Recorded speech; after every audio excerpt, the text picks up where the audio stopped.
My name is Sandy. I'm 26, and I'm a homemaker. I'm a newlywed. I really regret getting married now. The bullying from my mother-in-law Patricia, who is 55, and my husband, Michael, who is 30, is unbearable. I thought they were both so nice before we got married, and that we could live happily ever after. That's why when Patricia asked me to move in with them after my father-in-law passed away a few years ago, I gladly agreed. But as soon as we got married, they changed dramatically. Moreover, I discovered that my husband's brother, who was a recluse, lived with them, which they hadn't told me about. The morning after our wedding, I was shocked to find an unfamiliar man drinking tea in the kitchen. That's when I first met Michael's younger brother, Jonathan, 27. Jonathan, while sipping his coffee, helped me stand up because my legs buckled in surprise. Then he introduced himself, saying, "I'm Jonathan, 27 years old, a recluse, disliked by my mother and brother." His gentle manner of speaking made him seem like a good person, so I was reassured. Just as we started to chat, my mother-in-law woke up and came in. "Jonathan, stay in your room until you're ready to leave. I'll bring your food later," she told him, shooing him away with her hand. I suggested, "Mother-in-law, why don't we have breakfast together with Jonathan?" But she barked back at me. "Mind your own business! How dare you? Just a daughter-in-law giving me orders!" I was shocked to see a completely different side of my mother-in-law, who had been so kind to me until yesterday. Her face, attitude, manner of speaking, she had always called me Sandy with a smile, but now she was calling me you, with a demon-like look. Jonathan told me, "Sister-in-law, this is my mother's true colors. She and my brother's been deceiving you by pretending to be nice. I recommend that you escape while you can." His words left me bewildered. "Quiet! I won't let our free housemate escape that easily. We're taking in an orphan with no parents for free, so be grateful." After hearing this, I wanted to run away, as Jonathan suggested, but I decided to stay and talk to my husband, whom I married out of love. Then my husband woke up, looking sleepy. "What's with all this noise so early in the morning? Can't you let me sleep?" He glared at me with a face I'd never seen before, looking so grumpy. In that moment, I realized that what Jonathan had said about my husband deceiving me was true. As I stepped back in fear, my husband changed his expression and said, "Just kidding! Mom, get along with my wife." Then he pulled me into his embrace. I was surprised to hear my husband call his mother Mom, but I was relieved to think that he was back to his usual self, and quickly forgot about his previous angry gaze. Feeling more reassured, I thought maybe he looked so grumpy because he had just woken up.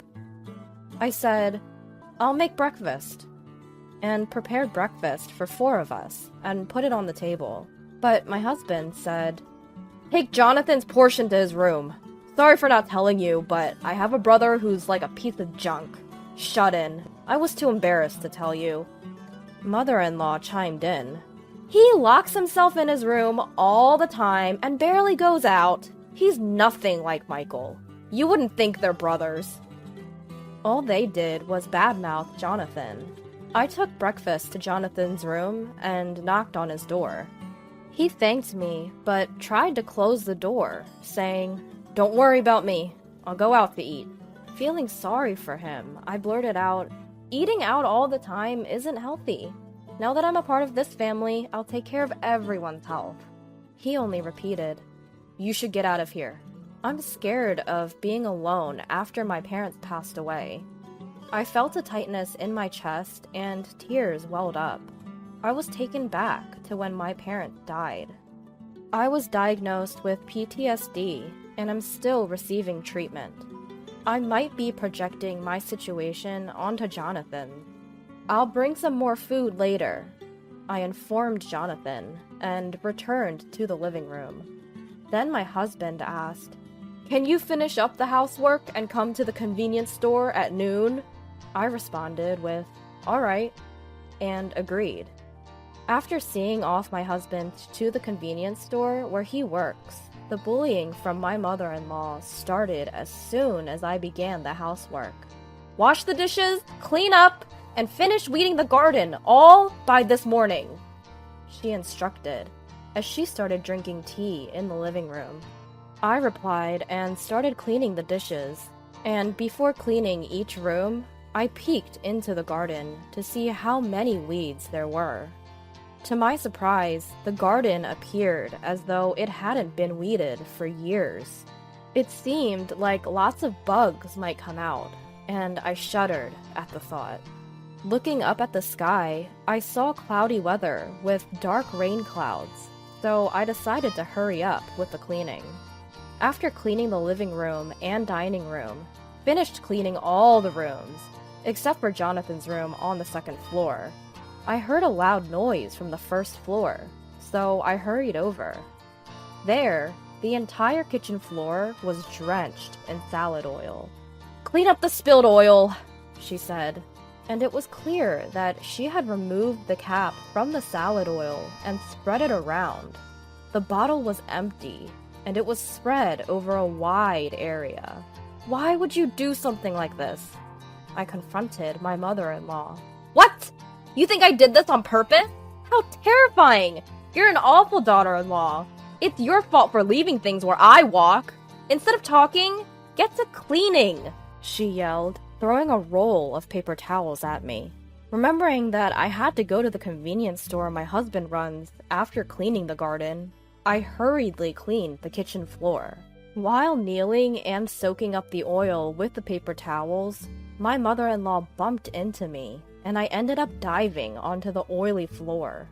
"Move when I'm coming! You're in the way! Unbelievable!" I was left with regrets of moving in just 2 days after our wedding. But I didn't have time to dwell on it. It took quite a while to clean the floor. After that, during the garden cleanup, I was bitten by mosquitoes dozens of times as I desperately pulled weeds and bagged them up, finishing the task completely drained. Thankfully, the garden wasn't large. I didn't have much time until noon, but I couldn't go out with my body dirty from the oil and sweat, so I quickly took a shower.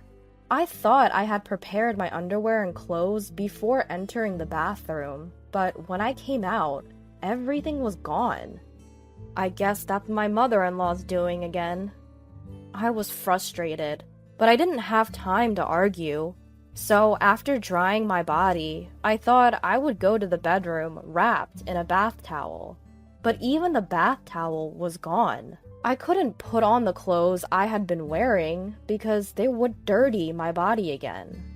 I wiped my body with the face towel I had used in the bath, covered my body with it, and hurried to the bedroom on the second floor. My mother-in-law was recording a video, laughing hysterically, and I thought, I can't live with this woman anymore.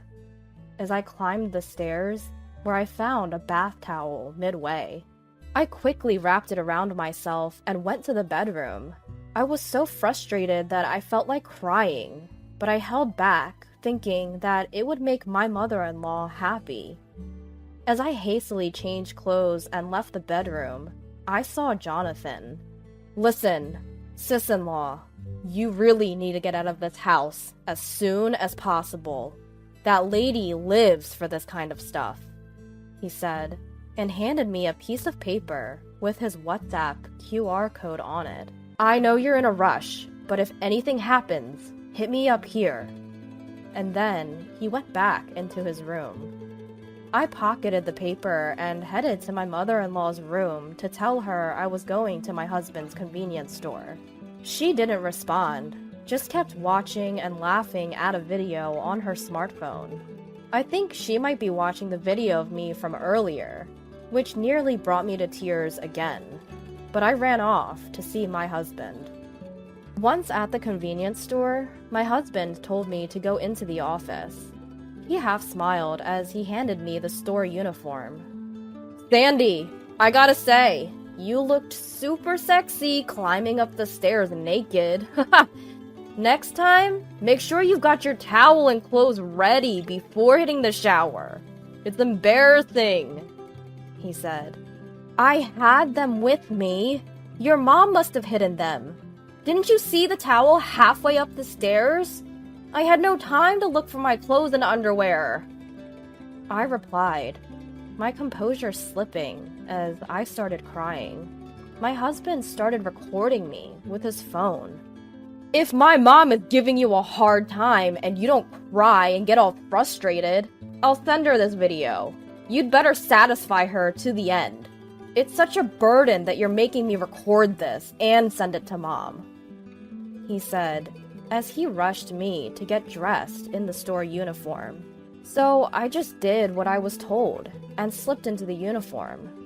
I was devastated by my husband's words, tears streaming down my face as he led me into the store. He introduced me to a woman working there and told her to show me the ropes before he left the store. She was a kind, middle-aged lady named Mrs. Sophia, working at my husband's convenience store.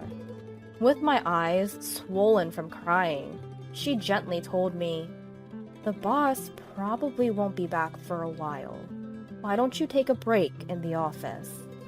But I thought if he's watching through security cameras, he and his mother would tag team scold me if I rested. So I asked her to teach me the work instead. Mrs. Sophia was so kind and patient as she showed me what to do. We restocked shelves and she showed me how to remember where things went, how to place orders, and work the register. "Let's start by getting restocking down, Pat," she said with a smile, and we quickly became good friends. My husband came back to the store around 5 p.m. "You can go home now. Do some shopping on your way back and start on dinner," he said, and began working in the store. Mrs. Sophia was also off at 5 p.m., so we prepared to leave together.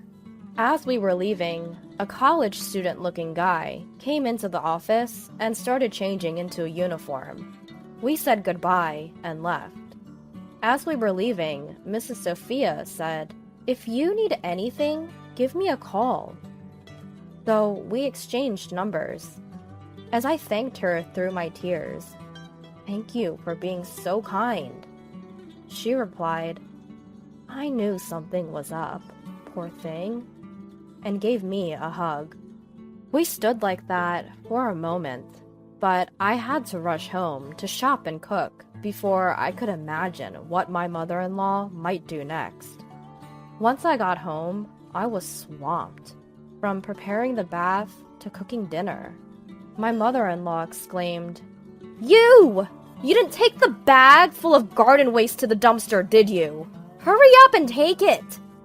Thinking about having to carry those 5 heavy bags by myself made me feel dizzy. However, I didn't know what she'd do if I didn't go, so I followed her directions. It only takes about 2 minutes to reach the dumpster, but the bags were so heavy that I had to rest multiple times and carried them one at a time. Then I ran into Jonathan, who was outside. Jonathan said, "It's her again," and helped me carry the bags to the dump. "You better get going soon, or you'll collapse, you know. You don't have to stay silent like me." While saying this, he helped me carry all the bags to the dumpster. I wanted to thank him and invite him into the house, but Jonathan said, "If we go in together, it will give away that I helped with the trash. So you go in first." So I went in the house alone. After a little while, my husband came back with Jonathan. Jonathan went straight to his room, and my husband headed to the living room. "Sandy, from today, you'll be working at the convenience store in the daytime and night. The night shift starts from 8 p.m. so you'll have to leave soon," he said. I replied, "I'm already exhausted from today. Plus, I'm scared of the night, and I haven't learned the job yet, so it's impossible." His face turned devilish at my response. "Don't you dare defy me when I'm getting you a job!" He intimidated me by pounding the wall. Even my mother-in-law chimed in. "We don't need 2 pieces of junk in our house! You're a wife, so work for the house!" She shouted at me. I hated to leave Jonathan alone, but as he said, I thought I'd collapse if things stayed as they are. So I decided to leave the house. That's when my husband pulled out the divorce papers from his bag and handed them to me. "If you can't work, there's no point in being married. Feel free to leave if there's anywhere for an orphan with no money to go." Ha! My mother-in-law and husband watched me with smug smiles. At that moment, I decided I will never forgive these people. I realized I needed to distance myself from these two for now, so I decided to head to the convenience store. The night shift at the convenience store was quiet, with no customers, which was really a blessing. I registered Sophia and Jonathan on my WhatsApp account. I exchanged messages with the two of them. I was able to receive information from them that I hadn't known before.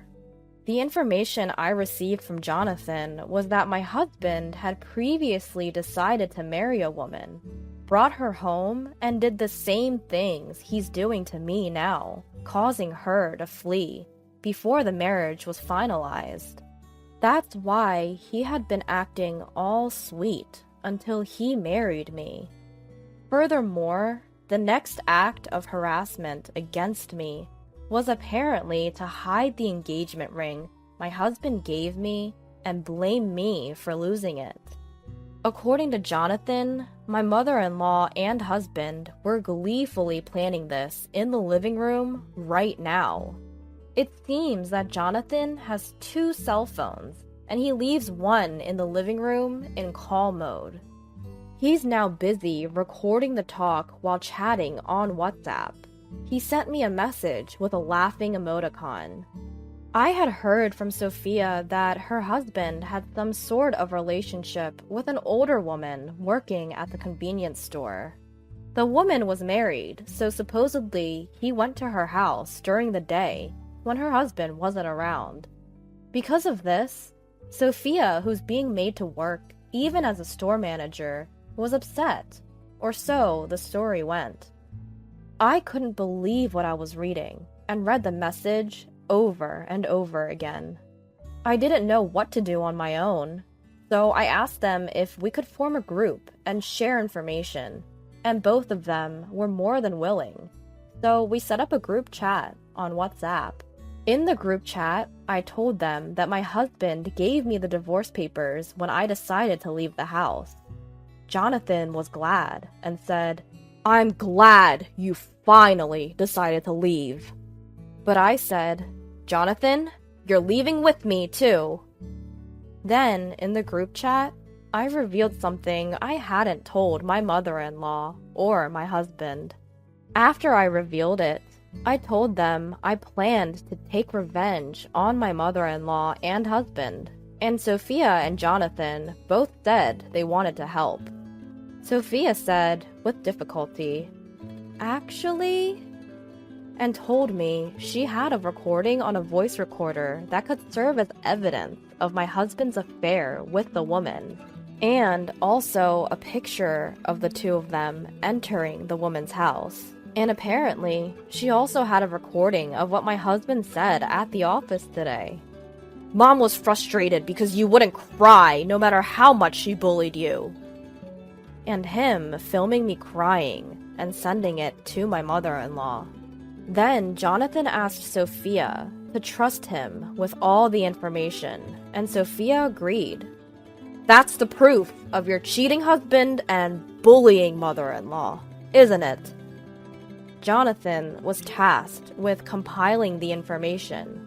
Sophia was gathering further evidence of my husband's infidelity, and I decided to engage a lawyer and look for new homes for both Jonathan and myself.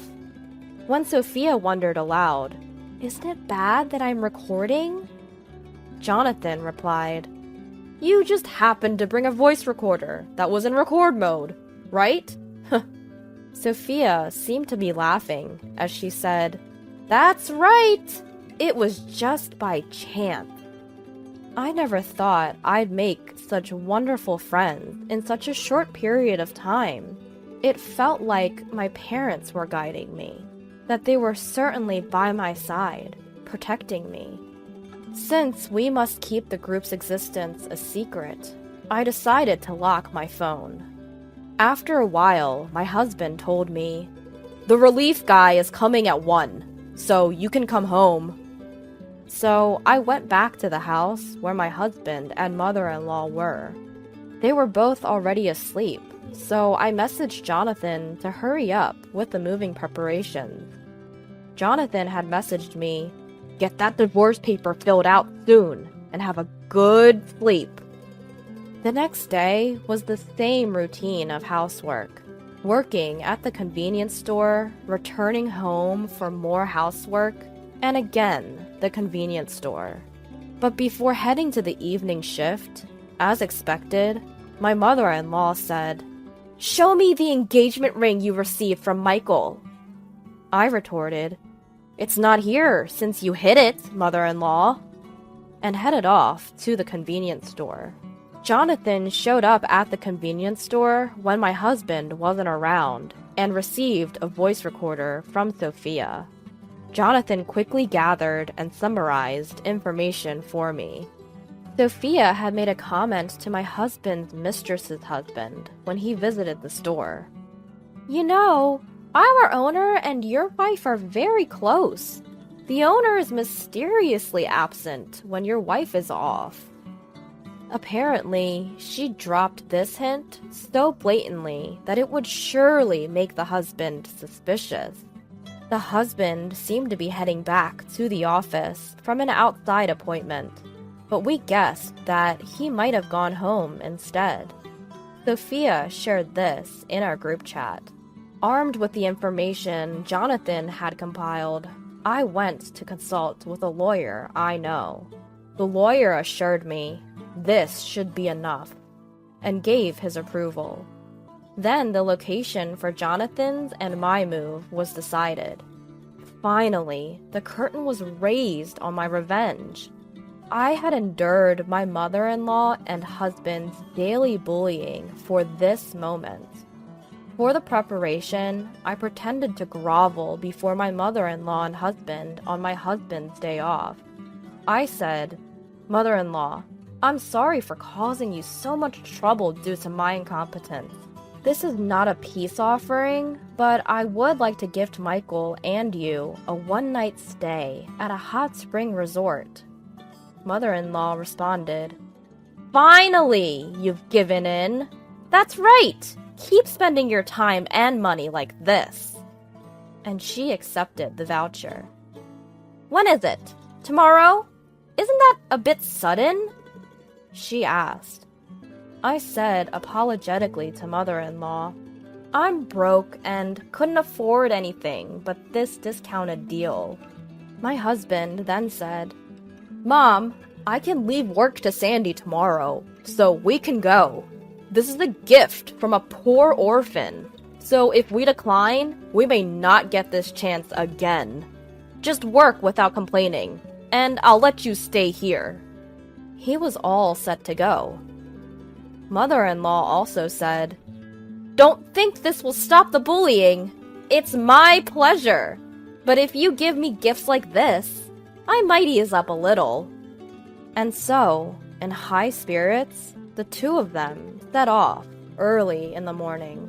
They didn't even know that the accommodation voucher I gave them was a discount voucher. Once they had left, as planned, the movers came.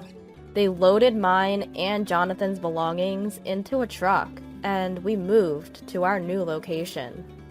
Our new home was a large house, one of the properties left to me by my parents.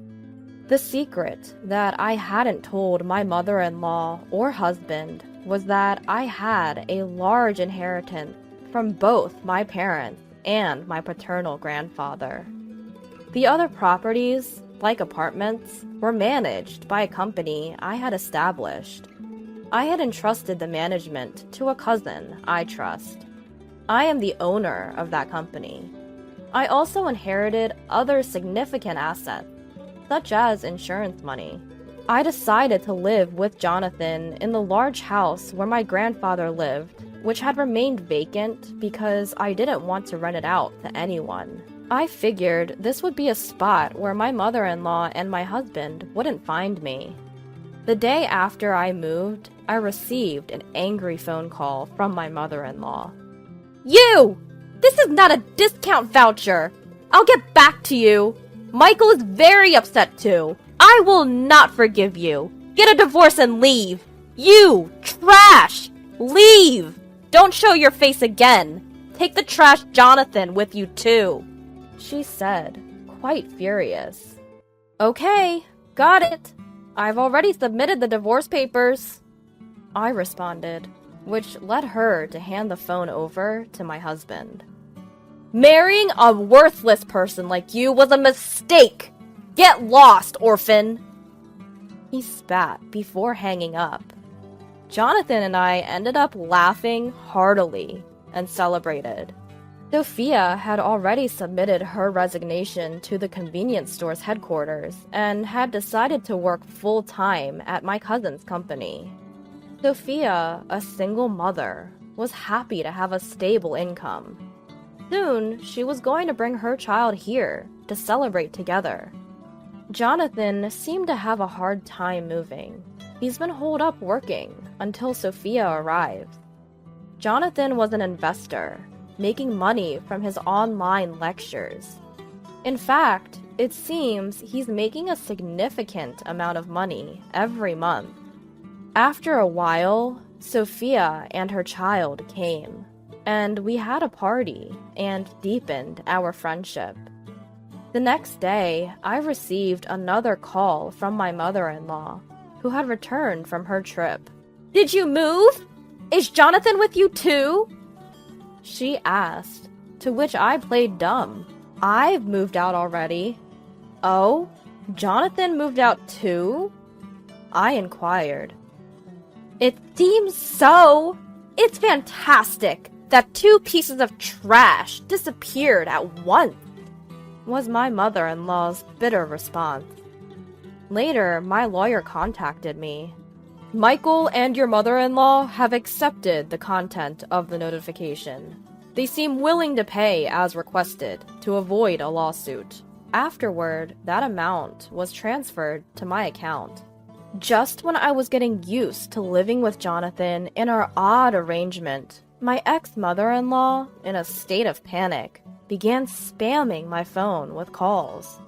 Looking at my call history showing 50 missed calls per second, I received another call from my ex-mother-in-law.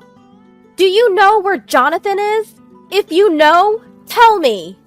she demanded, to which I simply replied, "I don't know," and tried to end the call. "Wait! How much money do you have in savings?" she asked next. Why do I have to tell a stranger about my savings? "Goodbye," I said, and hung up. But then I received another call from my ex-mother-in-law. "Why did you hang up? Return the money I gave you."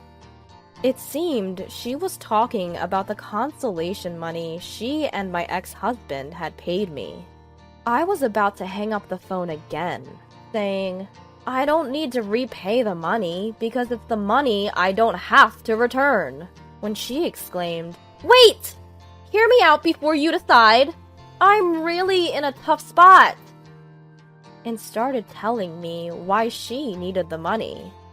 Apparently, my ex-husband was being sued for alimony by the husband of the woman he cheated with.